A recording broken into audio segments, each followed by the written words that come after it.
Movie की starting में हमें मिस्टर जून को दिखाया जाता है, जहां हमें बताया जाता है कि वो काफ़ी ज़्यादा नशे की हालत में है।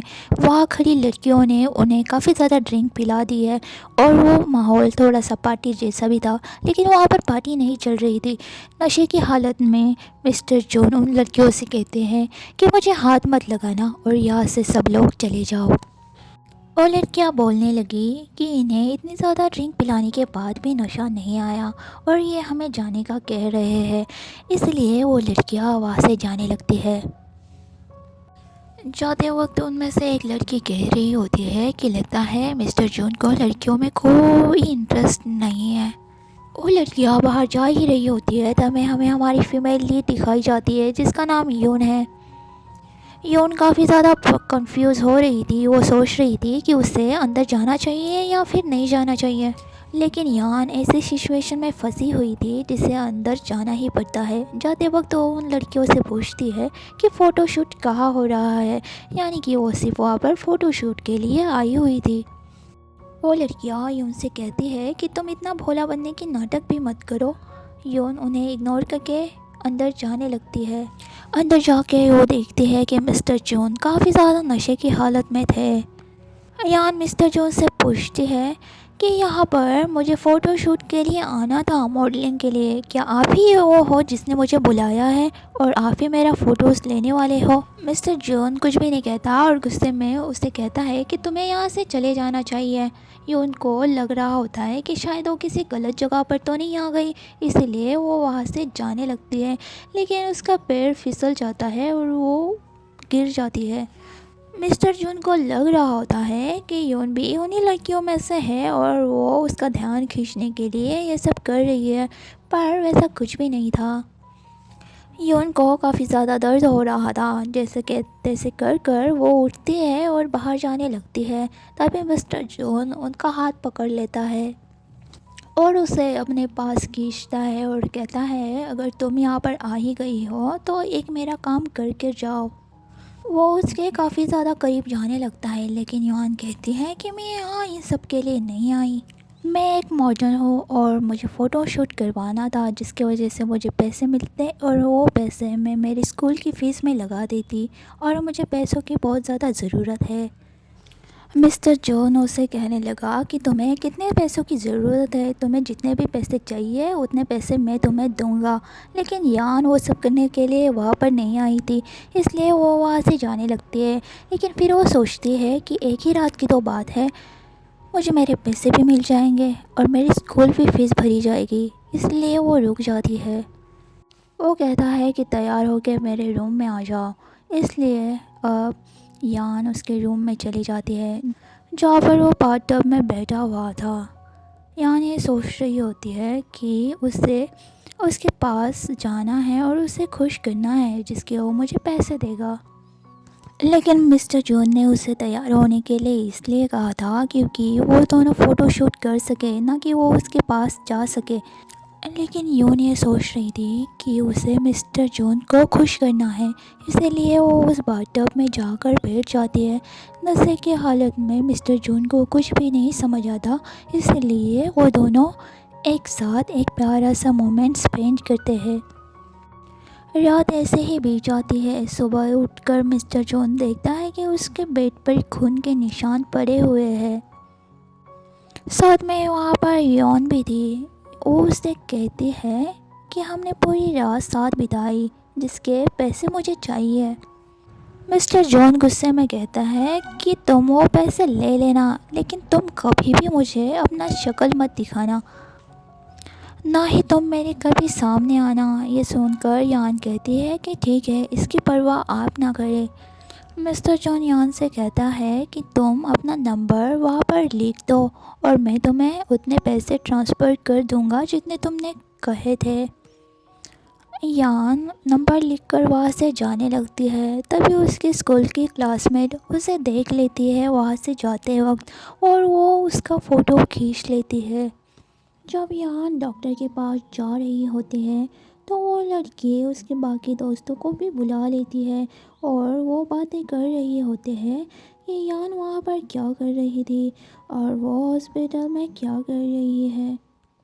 वो कहती है कि यान तो काफ़ी ज़्यादा मासूम दिखा करती थी, देखो इसकी मासूमियत।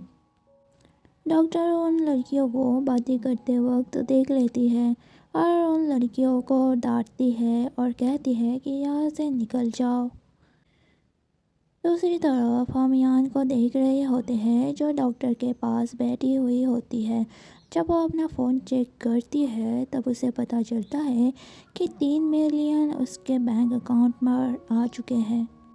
ये देखकर वो काफ़ी ज़्यादा चौंक जाती है कि उसे इतनी जल्दी पैसे भी मिल गए।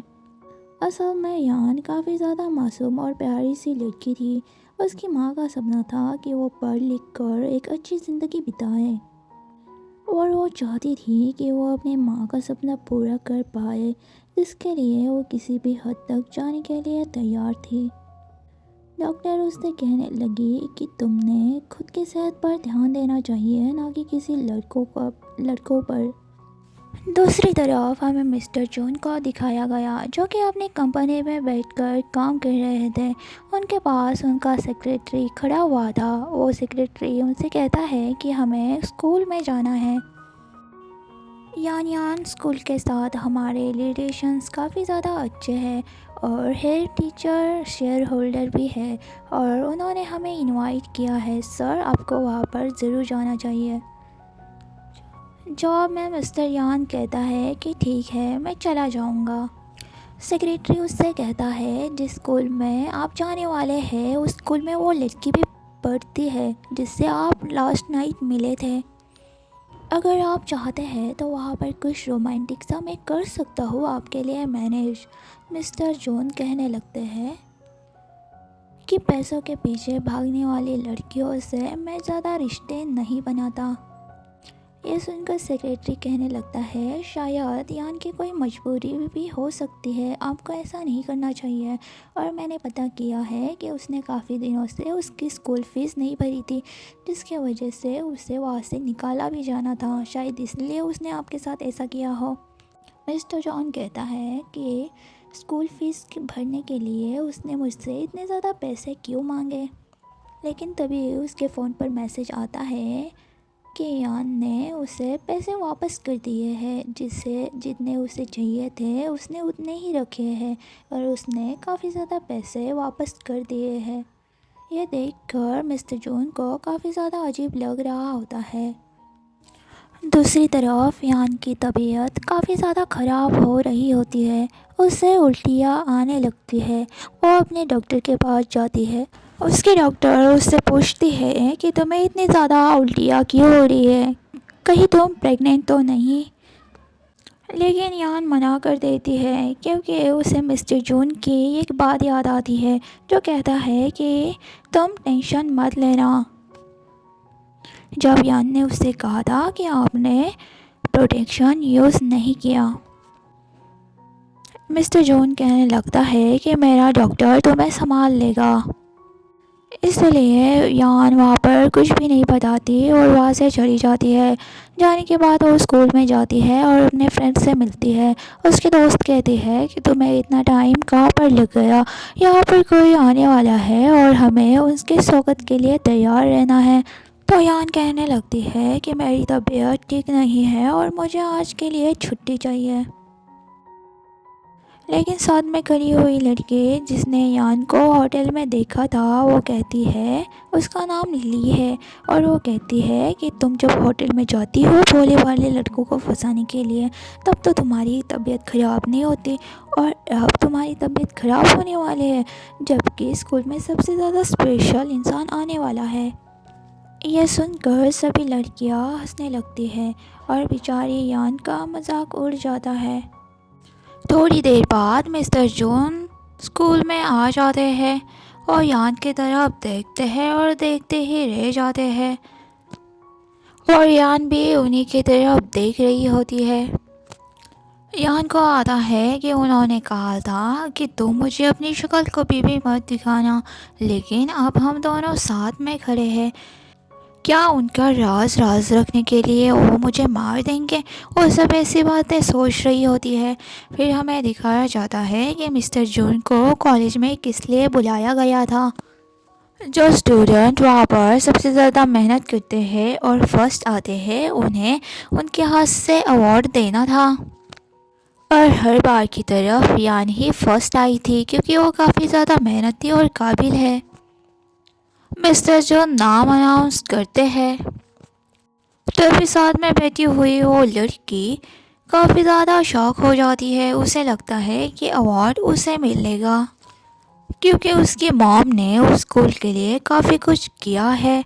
वो बीच में बोलने ही वाली होती है तब मिस्टर जंग कहने लगते हैं कि यहाँ पर जिस भी स्टूडेंट को अवार्ड मिलेगा वो उसकी काबिलियत पर मिलेगा, ना कि उनके माँ बाप के कहने पर। तुम तुम्हारी मॉम के वजह से ही यहाँ तक आ पाई हो।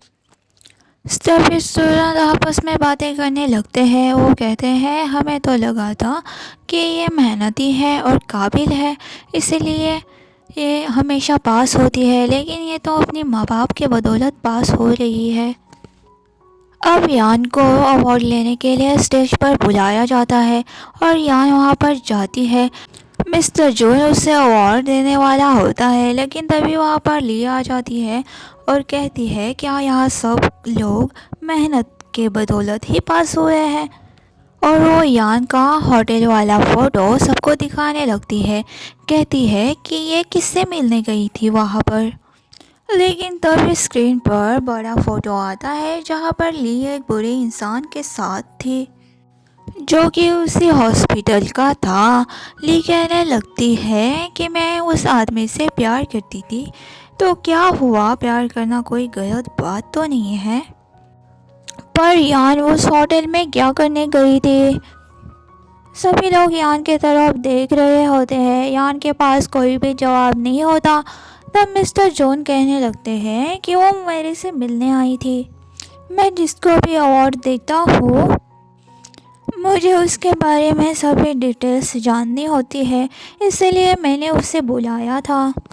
सभी मिस्टर जून के बातों पर भरोसा कर लेते हैं और यान को अच्छे नज़र से देखने लगते हैं। उनके नज़र में यान के लिए अच्छी जगह बन जाती है। लेकिन स्टेज पर यान गिरने वाली थी क्योंकि उसकी तबीयत ख़राब हो रही थी। तभी मिस्टर जून उसे पकड़ लेते हैं और उसे गिरने से भी बचाते हैं।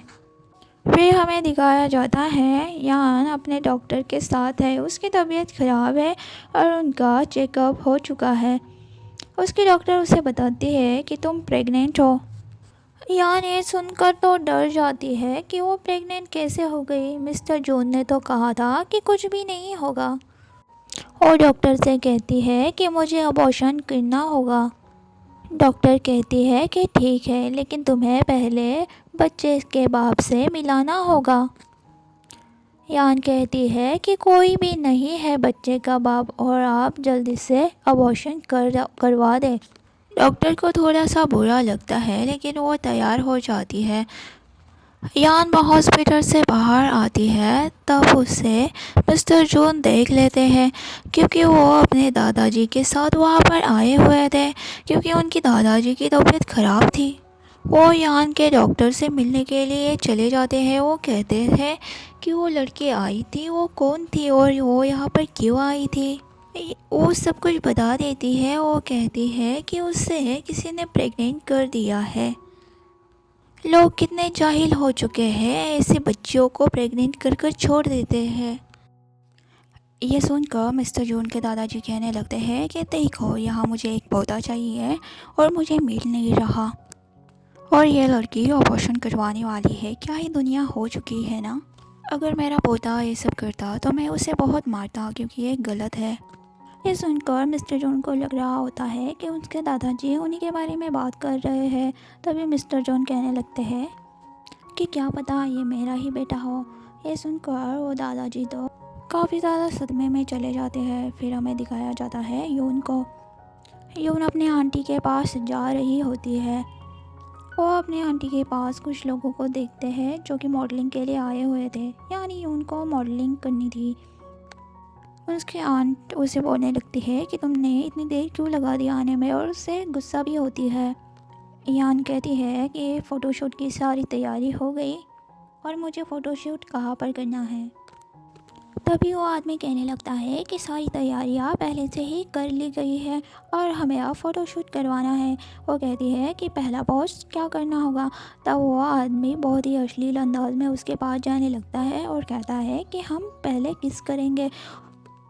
यान को ये बात बिल्कुल भी हज़म नहीं होती, उसे काफ़ी ज़्यादा बुरा लगता है और वो उस आदमी को ज़ोर से धक्का देती है। वो चिल्लाकर उसके आंटी से कहती है कि मैं अब ये सब नहीं करने वाली, मैं बस फ़ोटोशूट करवाना चाहती हूँ, ना कि ये सब। आप अपने बेटे के लिए मुझसे ये सब करवा रही है, लेकिन मैं ये सब नहीं करूँगी। ये सुनकर आंट गुस्से में कहने लगी कि तुम्हें ये सब करना ही होगा और उसे फोर्स करने लगी। तभी उसके हाथ में से जो प्रेगनेंसी रिपोर्ट थी वो नीचे गिर गई।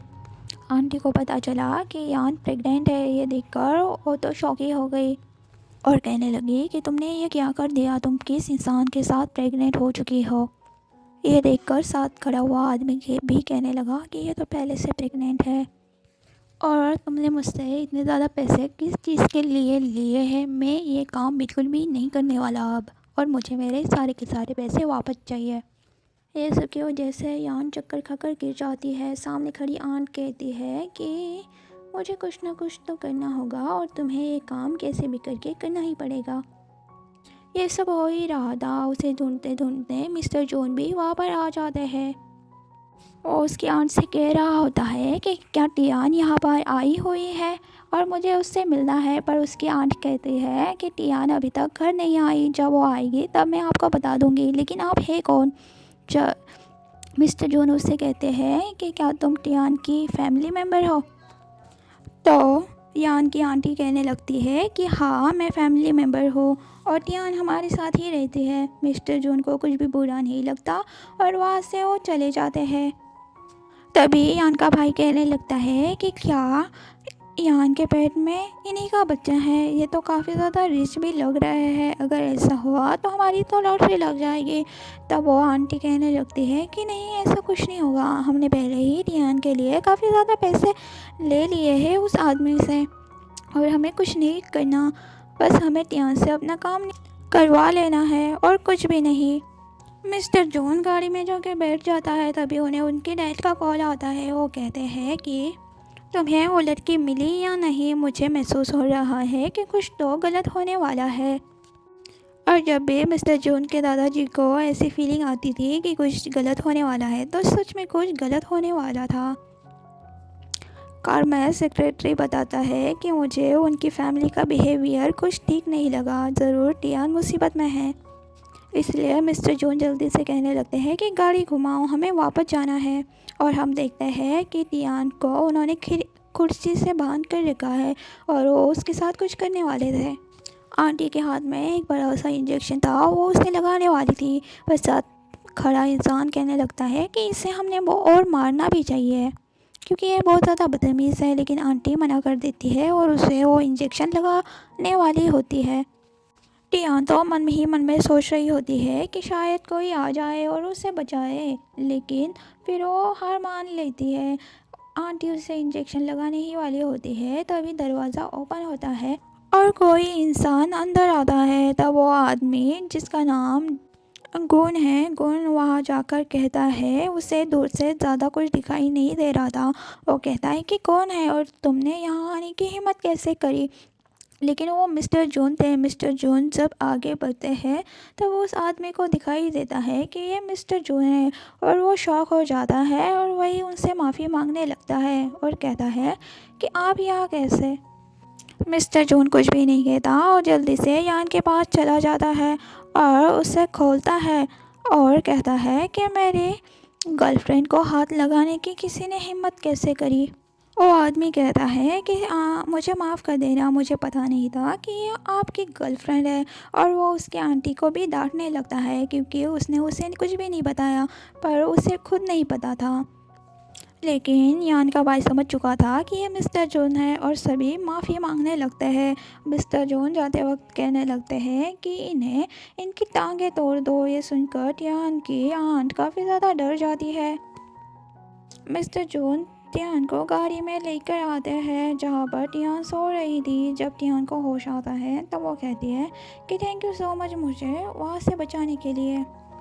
मिस्टर जॉन टियान से कहने लगते हैं कि अगर तुम प्रेग्नेंट हो तो तुमने मुझे पहले क्यों नहीं बताया। टियान सोचने लगती है कि आप ही ने मना किया था कि कुछ भी ना बताओ, ना ही सामने आओ।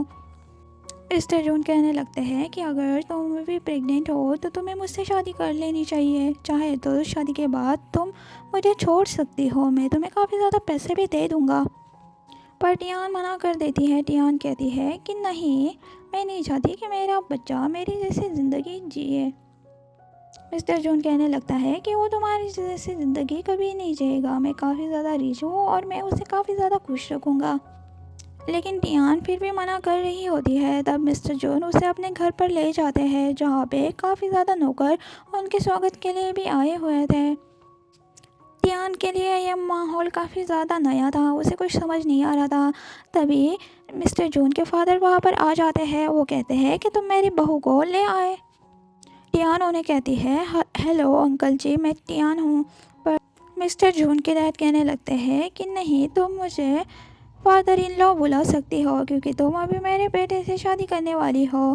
तब मिस्टर जॉन कहने लगते हैं कि इसने मेरा प्रपोज़ल रिजेक्ट कर दिया है, ये मुझसे शादी नहीं करना चाहती।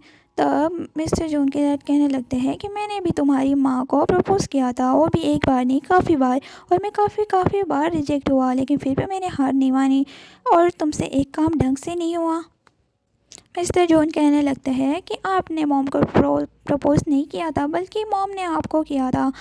इन सब बहसबाजी में टियान को हंसी आ जाती है और वो मुस्कुरा देती है। तभी सामने खड़ी हुई नौकरानी कहती है कि वाह क्या बात है, प्रेगनेंसी का ड्रामा करके कोई गरीब से अमीर भी बन सकता है। और ये बात मिस्टर जॉन के डैड को काफ़ी ज़्यादा बुरी लगती है और वो उस मेड के पास जाके उसके कान के नीचे बहुत ज़ोर से थप्पड़ लगाता है और कहता है कि इसने काम पे किसने रखा और इसे जल्दी से जल्दी यहाँ से हटा दो। मैट काफ़ी ज़्यादा रोने लगती है, लेकिन फिर भी उसे निकाल दिया जाता है। थोड़ी देर बाद हम देखते हैं कि टियान के लिए काफ़ी ज़्यादा स्वादिष्ट खाना भी बनाया गया है। और थोड़ी देर बाद मिस्टर जॉन का सेक्रेटरी काफ़ी ज़्यादा कपड़े भी लाता है, कहता है कि हमने ये कपड़े काफ़ी जल्दी में सिलेक्ट किए हैं, शायद आपको ये इतने पसंद ना आए, लेकिन ये सभी आपके लिए है।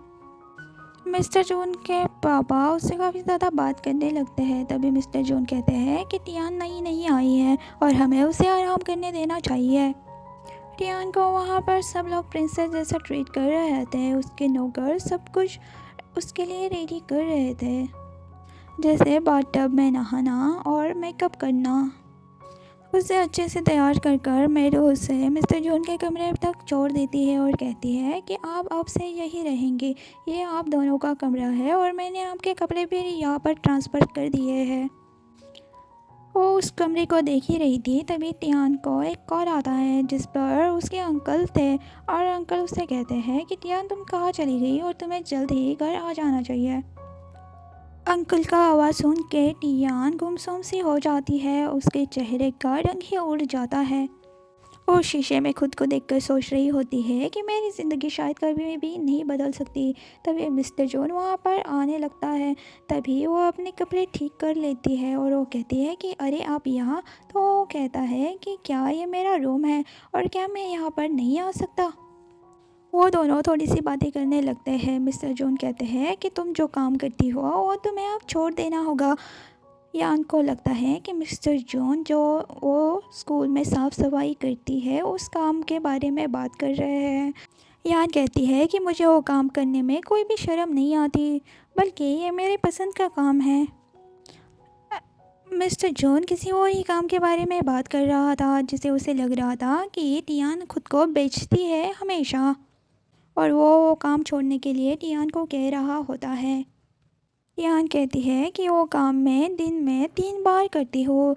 ये सुनकर मिस्टर जॉन को काफ़ी ज़्यादा अजीब लगता है और कहता है कि यार तुम ये सब बातें बार बार क्यों छेड़ रही हो, और उसे अपने पास करीब खींचता है और कहता है कि तुम्हें इतना ही शौक है तो लो, और उसे किस करने लगता है।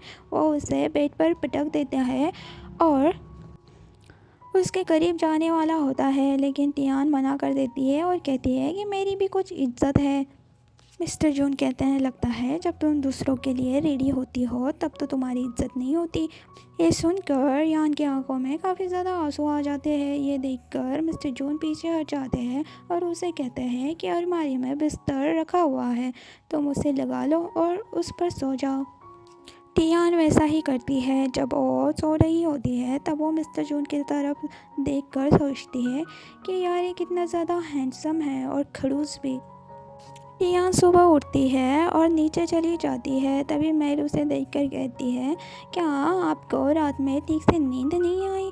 तो अब टियान कहने लगती है कि आई थी, लेकिन मैंने सोचा कि मैं सबके लिए नाश्ता बना दूँ। तब मैड मना करने लगती है, कहती है अगर उन्हें पता चल गया तो वो मुझे डांटेंगे। लेकिन टियान की काफ़ी ज़्यादा जिद पर मैड राज़ी हो जाती है। अब टियान खाना बनाने के लिए लगती है। तभी मैड उसे बताती है कि घर में कोई स्पेशल ओल्ड लेडी आने वाली है और तुम्हें उसके सामने अच्छे से बर्ताव करना है, क्योंकि उन्हें गुस्सा काफ़ी जल्दी आ जाता है। थोड़ी देर बाद हमें दिखाया जाता है कि ओल्ड लेडी आ चुकी है और वो यान को खाना बनाते वक्त देख रही होती है। मैड उसके पास जाकर डर जाती है। ओल्ड लेडी कहती है कि हाँ, यही मेरी बहू बनने वाली है। तब मेड कहती है कि हाँ, ये लड़की वही है। तब ओल्ड लेडी कहती है कि जल्दी से जाकर मेरे लिए मेड वाले कपड़े लेकर आओ। मेड के कपड़े पहनकर वो अंदर चली जाती है और वो टियान से बातें करने लगती है। टियान कहती है कि मैंने तो आपको पहले यहाँ पर कभी नहीं देखा। तब वो कहती है कि मैं कुछ दिनों के लिए नई नई आई हुई हूँ। टियान बातों में उसे बताने लगती है कि आज ओल्ड लेडी आने वाली है और मैंने सुना है कि वो काफ़ी ज़्यादा ख़तरनाक है और सबको कंट्रोल में ही रखती है। ये सुनकर ऑलरेडी मुस्कुराती है और मेड की तरफ गुस्से से देखने लगती है। वो कहती है कि इसी ने बताया होगा इसे। ओल्ड लेडी कहने लगती है कि तुम उसे डरना नहीं चाहिए, क्या तुम्हें ऐसा लगता है कि वो तुम्हें नहीं अपनाएगी? तब टियान कहने लगती है कि ऐसा कुछ नहीं है, मैं तो इस घर में भी नहीं रहना चाहती, मुझे नहीं फ़र्क पड़ता कि वो मुझे अपनाए या नहीं अपनाए। ये सुनकर वो और लेडी थोड़ी सी शौक में हो जाती है। वो कहती है कि यहाँ पर सभी सुख सुविधाएं हैं, फिर भी तुम यहाँ पर क्यों नहीं रहना चाहती? टियान कहने लगती है कि मैं तो ये बच्चा भी नहीं रखना चाहती और मैंने ऑपरेशन के लिए भी बात कर ली है। ये सुनकर तो ओल्ड लेडी को काफ़ी ज़्यादा धक्का लग जाता है, लेकिन वो कहते हैं कि तुम काफ़ी ज़्यादा प्यारी हो और यहाँ पर सब लोग तुमसे अच्छे से बिहेव करते हैं। तब यान कहने लगती है कि ये सब कुछ तो ठीक है, लेकिन मेरा अतीत मेरा पीछा कभी नहीं छोड़ देगा और वो इस घर को भी गंदा कर देगा। पर यान को देर हो रही थी तो वो वहाँ से निकल जाती है और लेडी सोचने लगती है कि इस बच्ची ने काफ़ी कुछ सहा है। टियान वहाँ से जल्दी निकल जाती है और अपने घर की तरफ चली जाती है, जहाँ पे उसे उसके अंकल से मिलना था।